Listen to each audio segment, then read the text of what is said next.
اللهم إني استودعتك نفسي من كل حب كاذب، ومن صداقة منافق، ومن قلب حاقد، ومن عين حاسد. يا مؤنس وحدتي، ويا راحمي في غربتي، ويا ولي نعمتي، ويا مفرج كربتي، ويا سامع دعوتي، ارزقنا سعادة تمحو الأحزان،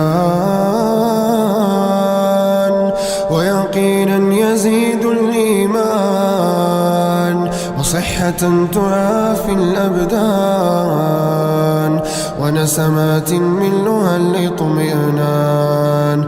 واكتب لنا محو الذنوب، وستر العيوب، ولين القلوب، وتفريج الهموم والغموم. اللهم ألهمني في أمر الصواب، ويسر لي في كل مسألة جواب، ونجني من كل أنواع العذاب.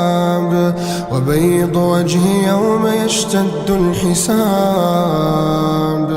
وزين مجلسي بخير الأصحاب، واجعل دعائي مستجاب. يا قاضي الحاجات، يا كاشف الكربات، يا مجيب الدعوات، يا غافر الزلات، يا فارج همومنا، ويا شارح صدورنا، اصلح أحوالنا، وحقق آمالنا، واشف مرضانا، وارحم موتانا، واسعد قلوبنا.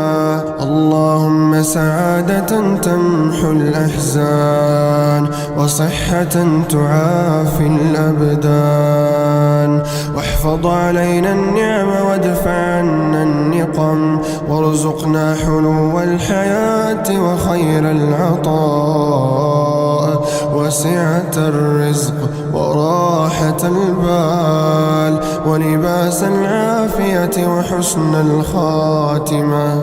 اللهم لا تجعل لنا جرحا إلا لأمته، ولا كسرا إلا جبرته، ولا ألما إلا سكنته، ولا وجعا إلا أبرأته، ولا ضرا إلا كشفته، ولا حزنا إلا أذهبته.